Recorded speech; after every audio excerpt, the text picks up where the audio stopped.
Doctor ortho Ayurvedic oil and capsule, अब दर्द भी घुटने टेकेगा। शुभेंदु अधिकारी होंगे बंगाल के नए सीएम। शुभेंदु अधिकारी के नाम पर बीजेपी विधायक दल की बैठक में लगी मोहर। गृह मंत्री अमित शाह के नाम का ऐलान किया। 9 मई को रविंद्र जयंती के खास मौके पर शुभेंदु अधिकारी मुख्यमंत्री पद की लेंगे शपथ। तमिलनाडु में विजय के सीएम बनने का रास्ता लगभग साफ। सीपीआई सीपीएम वीके ने टीवीके को समर्थन देने का फैसला किया। सीपीआई सीपीएम और वीसीके के समर्थन से मिला 118 का जादुई आंकड़ा। इधर एआईएडीएमके और डीएमके के बीच गठबंधन की भी सुगबुगाहट। निशांत कुमार के मंत्री बनने पर राजद के चोर दरवाजे की एंट्री वाले बयान का जीतन राम मांझी ने किया करारा जवाब। कहा, गुल्ली डंडा खेलने वालों से बेहतर है निशांत कुमार। वहीं चिराग पासवान ने भी निशांत कुमार को मंत्री बनाने का स्वागत किया। झारखंड के मुख्यमंत्री हेमंत सोरेन ने रांची के 7 वर्षीय तैराक ईशांक को किया सम्मानित। 5 लाख का चेक सौंपकर नन्हे तैराक को दी शुभकामनाएं। ईशांक ने भारत और श्रीलंका के बीच स्थित पाल्क स्ट्रेट के 29 किलोमीटर को लगातार 9 घंटे 50 मिनट में तैरकर पार करके बनाया हुआ है विश्व रिकॉर्ड। हमीरपुर में यमुना नाव हादसा में मृतकों की संख्या बढ़कर 6 हुई। एनडीआरएफ एसडीआरएफ की टीम ने सभी 6 शव नदी से निकाले। एडीजी प्रयागराज जोन ने मौके पर पहुंचकर रेस्क्यू का जायजा लिया।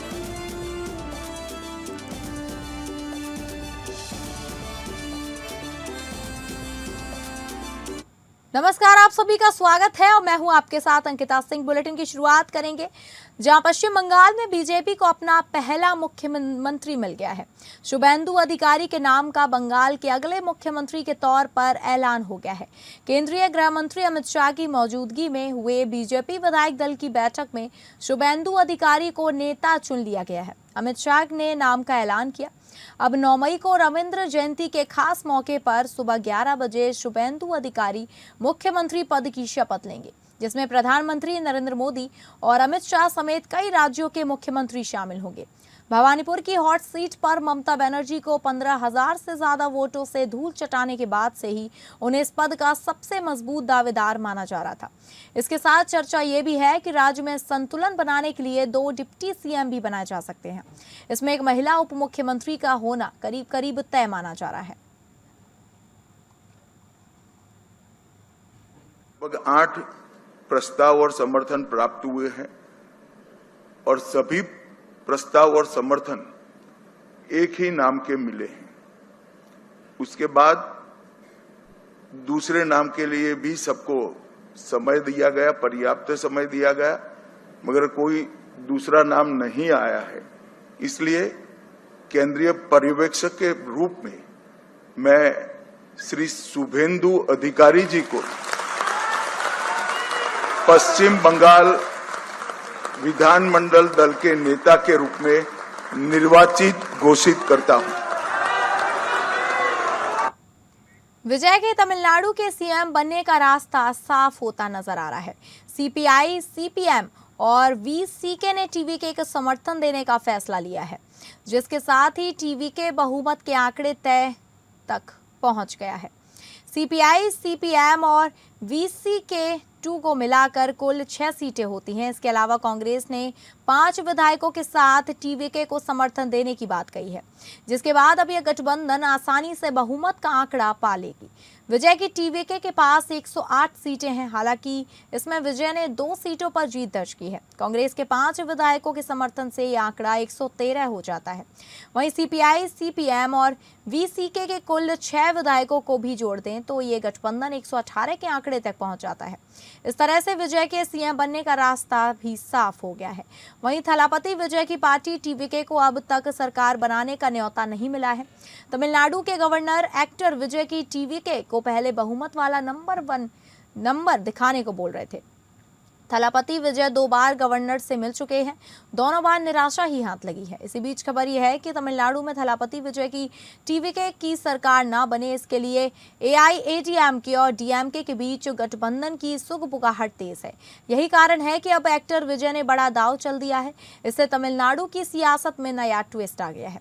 जी हां, एक्टर विजय की टीवीके यानी तमिलगा वेत्री कजगम ने गुरुवार को कहा कि पार्टी के सभी 107 विधायक इस्तीफा देंगे अगर डीएमके और एआईएडीएमके तमिलनाडु में सरकार बनाते हैं। सूत्रों ने इसकी पुष्टि की है। यह घटनाक्रम तब सामने आया जब डीएमके और एआईएडीएमके नेताओं के बीच 2 बैठकें हुई। राजनीतिक गलियारों में इस बात की खूब चर्चा है कि एआईएडीएमके और डीएमके साथ आ सकते हैं। अव्वल तो राज्यपाल के स्टैंड ने इन अटकनों को और भी बल दे दिया है। दरअसल तमिलनाडु विधानसभा चुनाव में अपना करिश्मा दिखा चुके थलापति विजय को एक शंका सता रही है। अब टीवीके को शक है कि एआईएडीएमके और डीएमके दोनों पार्टियां मिलकर राज्य में सरकार बनाने की कोशिश कर रही हैं, जबकि सबसे ज्यादा वोट पाने वाली पार्टी को बाहर रखा जा रहा है। एक्टर विजय की टीवीके ने तमिलनाडु विधानसभा चुनाव में 108 सीटें जीती हैं। इनमें से 2 विजय ने जीती हैं। टीवीके के पास 107 विधायक है और पार्टी का कहना है कि सबसे बड़ी पार्टी होने के नाते उसे सरकार बनाने का पहला मौका मिलना चाहिए। इससे पहले राज्यपाल आरवी अरलेकर ने एक्टर विजय को सरकार बनाने का दावा पेश करने की अनुमति देने से इनकार कर दिया था। उन्होंने कहा कि विजय के पास पर्याप्त संख्या नहीं है।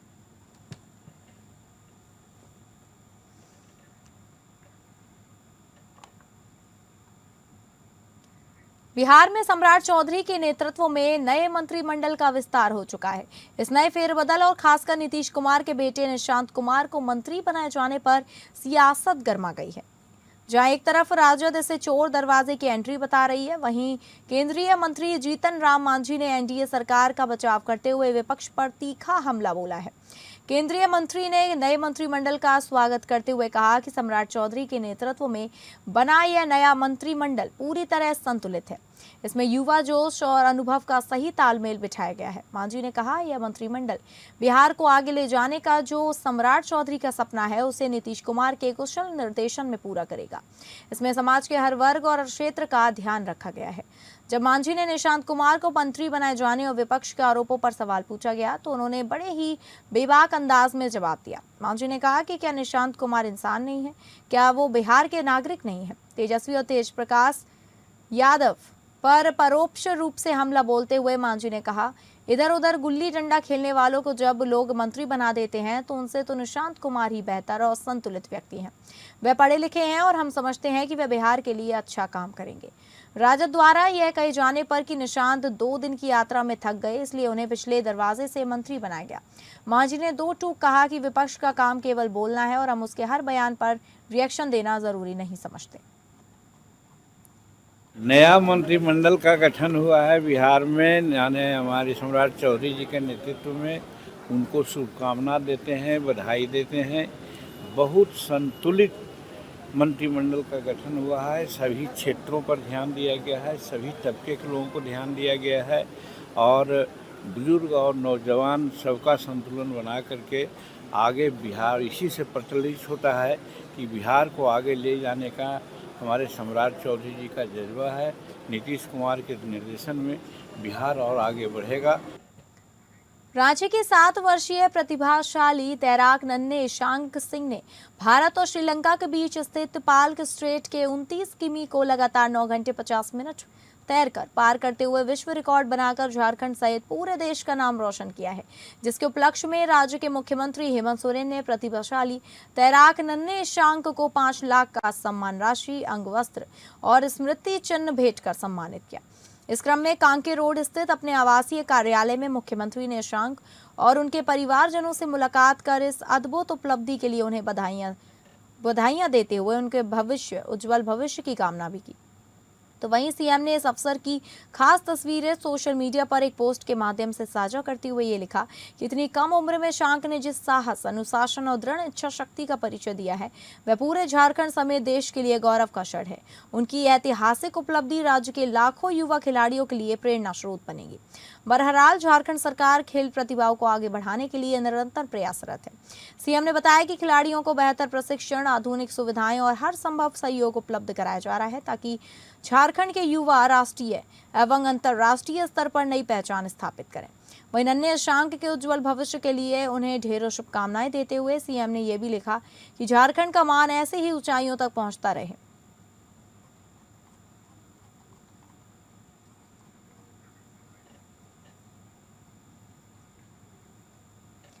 उत्तर प्रदेश में अपराध दर राष्ट्रीय औसत से कम। डीजीपी राजीव कृष्ण, पुलिस महानिदेशक राजीव कृष्ण ने कहा कि एनसीआरबी की 2024 रिपोर्ट स्पष्ट करती है कि राज्यों के बीच अपराध तुलना का वैज्ञानिक आधार क्राइम रेट ही है। राष्ट्रीय औसत 252.3 के मुकाबले उत्तर प्रदेश का क्राइम रेट 180.2 है। यह गिरावट निरंतर प्रयासों और मुख्यमंत्री योगी की जीरो टॉलरेंस नीति का परिणाम है, जो अब जमीन पर दिख रही है। डीजीपी ने बताया कि पिछले 9 सालों में आधुनिक पुलिस थाने, एंटी रोमियो स्क्वाड, महिला help desk, fast track court और संगठित अपराध पर कठोर कार्रवाई से प्रदेश में कानून का राज स्थापित हुआ है। एनसीआरबी के आंकड़े इसकी पुष्टि करते हैं। उन्होंने कहा कि उत्तर प्रदेश में कोई भी नागरिक बिना डर के थाने जाकर शिकायत दर्ज करा सकता है। पुलिस डिजिटल माध्यमों पर मिली छोटी से छोटी शिकायत का भी संज्ञान लेती है और जरूरत पड़ने पर एफआईआर दर्ज करती है। अधिक पंजीकरण, संवेदनशील, सुलभ और पारदर्शी पुलिस व्यवस्था की पहचान है।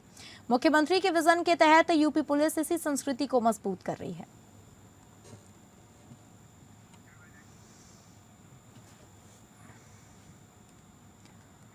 महाराष्ट्र के नासिक स्थित टीसीएस बीपीओ यूनिट में कथित यौन शोषण और जबरन धर्मांतरण मामले में फरार चल रही मुख्य आरोपी निदा खान को पुलिस ने आखिरकार गिरफ्तार कर लिया है। पुलिस ने उसे छत्रपति संभाजी नगर से हिरासत में लिया है। बताया जा रहा है कि वह पिछले कई दिनों से फरार थी और पुलिस लगातार उसकी तलाश में जुटी थी।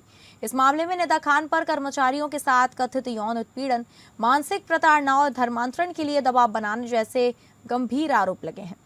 जांच एजेंसियों के अनुसार मामले में कई डिजिटल सबूत भी जुटाए गए हैं, जिनकी फॉरेंसिक जांच की जा रही है। इससे पहले नासिक कोर्ट ने निदा खान की अग्रिम जमानत याचिका खारिज कर दी थी। अदालत ने मामले की गंभीरता को देखते हुए पुलिस हिरासत में पूछताछ को जरूरी माना था। पुलिस सूत्रों के मुताबिक मामले की जांच के दौरान कई चौंकाने वाले खुलासे सामने आए। जांच एजेंसियां ये भी पता लगाने में जुटी हैं कि इस पूरे नेटवर्क में और कौन कौन शामिल है। फिलहाल पुलिस आरोपी से पूछताछ कर रही है।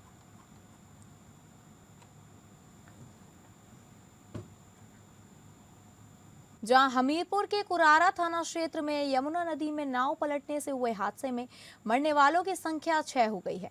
एनडीआरएफ, एसडीआरएफ की टीम ने सभी 6 शव बरामद कर लिए हैं। एडीजी प्रयागराज जोन ने मौके पर पहुंचकर रेस्क्यू का जायजा लिया। कुरारा के कुतुबपुर मजरा भौली में बीती रात 9 लोगों से भरी नाव यमुना में पलट गई थी। सूचना मिलते ही एएसपी हमीरपुर, सीओ सदर और पुलिस बल मौके पर पहुंचे। एसडीआरएफ, फ्लड, पीएसी और गोताखोरों ने 3 लोगों को सुरक्षित निकालकर सीएससी कुरारा भेजा। ADG Prayagraj, DIG Banda, DM और एसपी हमीरपुर ने घटनास्थल का निरीक्षण किया। पुलिस वैधानिक कार्रवाई कर रही है। कल शाम 8:30 बजे के आसपास थाना कुरारा के ग्राम कुतुबपुर पटिया में यमुना नदी में एक नाव के डूबने की सूचना प्राप्त हुई। उक्त सूचना पर स्थानीय पुलिस तत्काल मौके पर पहुंची एवं स्थानीय लोगों की मदद से 3 लोगों को सकुशल बरामद किया गया। लोगों द्वारा बताया गया 6 लोगों के लापता होने की सूचना दी गई। उक्त सूचना पर एसडीआरएफ, एनडीआरएफ और फ्लड पीएसी को सूचित करते हुए स्थानीय पुलिस प्रशासन के द्वारा रेस्क्यू कार्य प्रारंभ किया गया। 20 घंटे की अथक मेहनत से स्थानीय पुलिस प्रशासन एवं एसडीआरएफ की टीम, एनडीआरएफ की टीम, फ्लड पीएसी के द्वारा लापता 6 लोगों के शव बरामद किए गए। सभी शवों का पंचायतनामा करते हुए पोस्टमार्टम की कार्रवाई की गई है। मौके पर शांति व्यवस्था कायम। लखनऊ के अलीगंज इलाके में अधिवक्ता गोली मारकर जान दे दी है। अधिवक्ता ने मृतक की पहचान शैलेंद्र प्रताप सिंह के रूप में हुई है। घटना की सूचना मिलने पर पहुंची पुलिस मामले की छानबीन कर रही है। पुलिस आत्महत्या के कारणों की जांच में जुटी है। मृतक शैलेंद्र की करीब 2 साल पहले शादी हुई थी। उनके कोई संतान नहीं है। खबरों के अनुसार गुरुवार रात गोली चलने की आवाज आने पर घर वाले कमरे में पहुंचे तो शैलेंद्र मृत मिले। पिस्टल उनके पास पड़ी हुई थी। फॉरेंसिक टीम ने पिस्टल और उसके अन्य साक्ष्य कब्जे में ले लिए हैं।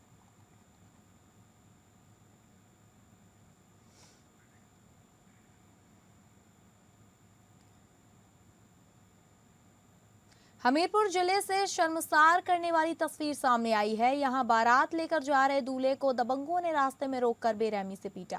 लाठी डंडों से पिटाई में दूल्हा लहूलुहान हो गया। दबंगों ने दूल्हे की गाड़ी भी तोड़ डाली। घायल दूल्हे को अस्पताल में भर्ती कराया गया है। पूरी वारदात राटकोट वाली क्षेत्र की है।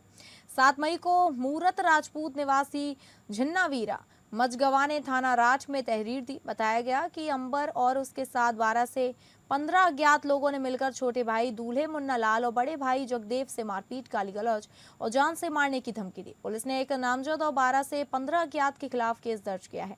घायल दूल्हा मुन्ना लाल और जगदेव को CSC राठ भेजा गया है। पुलिस के अनुसार वादी आरोपी रिश्तेदार है।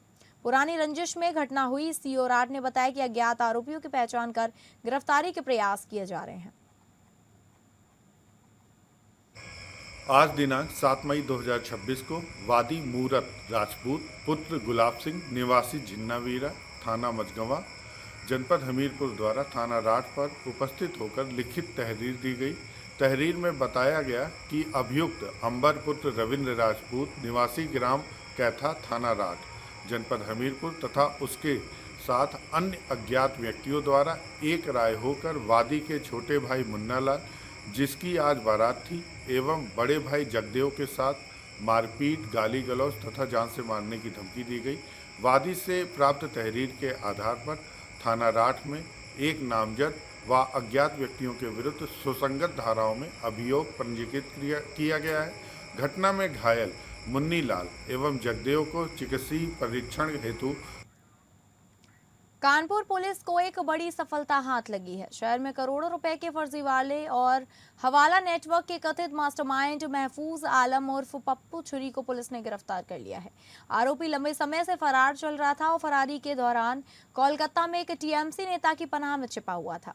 चुनाव परिणाम आने के बाद जैसे ही वह कानपुर लौटा, पुलिस ने उसे दबोच लिया।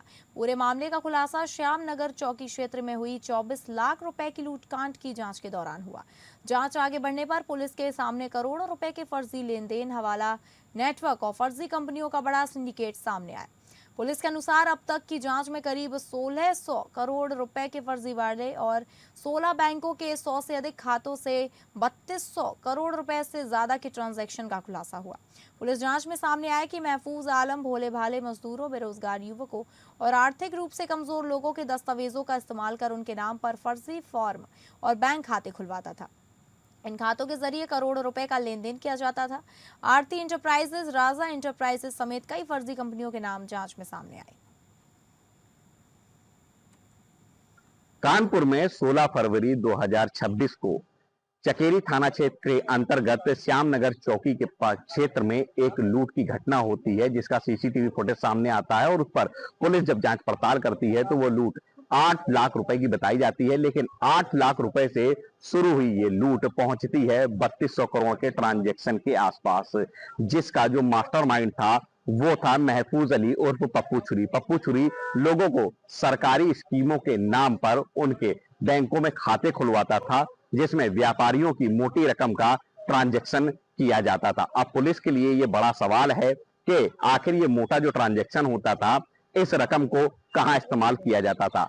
क्या इस रकम को हवाले के में इस्तेमाल किया जाता था या फिर टेरर फंडिंग में ये रकम जो है इस्तेमाल की जाती थी। ये कानपुर पुलिस से कमिश्नरेट पुलिस के लिए एक बड़ा सवाल है।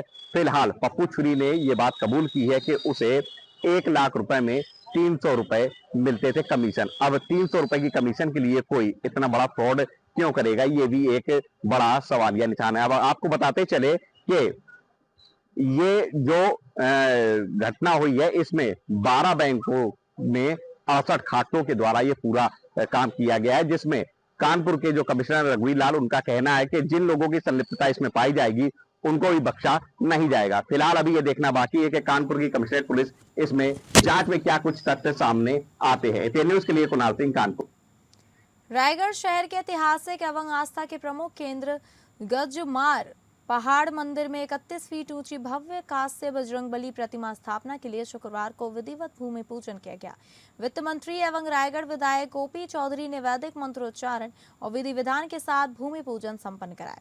इस अवसर पर नगर निगम महापौर जीवर्धन चौहान, सभापति डिगरी लाल साहू, जनप्रतिनिधि, सामाजिक संगठनों के सदस्य, गणमान्य नागरिक और बड़ी संख्या में श्रद्धालु उपस्थित रहे। मंदिर परिसर पूरे समय जय श्री राम और जय बजरंगबली के जय घोषों से गूंजता रहा। पूजन अर्चना के बाद विशाल महाभंडारे का आयोजन किया गया, जिसमें हजारों श्रद्धालुओं ने प्रसाद ग्रहण किया। भक्तिमय वातावरण और धार्मिक उत्साह से पूरा परिसर आस्था के रंगों में रंगा नजर आया। श्रद्धालुओं में प्रस्तावित भव्य प्रतिमा को लेकर विशेष उत्साह और उमंग देखने को मिली। कार्यक्रम को संबोधित करते हुए वित्त मंत्री ओपी चौधरी ने कहा कि रायगढ़ अब केवल औद्योगिक और सांस्कृतिक पहचान तक सीमित नहीं रहेगा, बल्कि धार्मिक पर्यटन के क्षेत्र में भी अपनी अलग पहचान बनाएगा। जी, आज देख रहे हैं कि रायगढ़ के लोगों की आस्था किस तरह से गजमार पहाड़ में जुड़ी हुई है, हनुमान जी से जुड़ी हुई है, और सभी समाज के सहयोग से, हर जन जन के सहयोग से यहाँ पर समाज के द्वारा हनुमान जी की प्रतिमा स्थापना के लिए, काश्य प्रतिमा की स्थापना के लिए भूमि पूजन आज हुआ है। आज का दिन रायगढ़ के संस्कारों की दृष्टि से, रायगढ़ के सांस्कृतिक दृष्टि से अत्यंत ऐतिहासिक। भारत सरकार के ज्ञान भारत मिशन के तहत प्राचीन पांडुलिपियों और हस्तलिखित दस्तावेजों के संरक्षण को लेकर भागलपुर में पहल तेज हो गई है। इसी को लेकर समीक्षा भवन में जिलाधिकारी डॉक्टर नवल किशोर चौधरी की अध्यक्षता में एक महत्वपूर्ण बैठक आयोजित की गई, जिसमें विभिन्न विभागों के अधिकारियों ने भाग लिया। बैठक के दौरान जिलाधिकारी ने बताया कि 75 सालों से अधिक पुरानी पांडुलिपियों, हस्तलिखित लेखों, कहानियों और ऐतिहासिक दस्तावेजों का संकलन और संरक्षण किया जाएगा। इसका उद्देश्य देश की सांस्कृतिक और बौद्धिक विरासत को सुरक्षित रखना है, ताकि आने वाली पीढ़ियां इससे जुड़ सकें। जिलाधिकारी ने कहा कि इस अभियान को सफल बनाने में आम लोगों की भूमिका भी बेहद महत्वपूर्ण है। उन्होंने लोगों से अपील की कि यदि उनके पास पुराने हस्तलिखित दस्तावेज, पांडुलिपियां या ऐतिहासिक सामग्री मौजूद है तो वे प्रशासन को इसकी जानकारी दें और संरक्षण अभियान में सहयोग करें। भारत सरकार का ज्ञान भारतम एक मिशन है, जिसमें जितनी पांडुलिपियां हैं, खास करके 75 वर्ष से अधिक पुरानी जितनी भी हस्तलिखित जो है लेख हैं, कहानी है, इतिहास की किताबें हैं, कुछ ऐसे धरोहर हैं जो लिखे हुए हैं, महत्वपूर्ण है, उन सभी को संकलन हम लोग कर रहे हैं। हमारे जिला में 10,000 से अधिक की संख्या में संकलन है भी। इसी को लेकर के मैंने अन्य जो कई प्रोफेसर थे उनके साथ बैठक किया कि आपके माध्यम से, उनके माध्यम से हम चाहते हैं और लोगों को जागरूक हो और सभी लोग हमें उस पांडुलिपियों के संरक्षण में मदद करें। तो फिलहाल इस बुलेटिन में इतना ही। नमस्कार।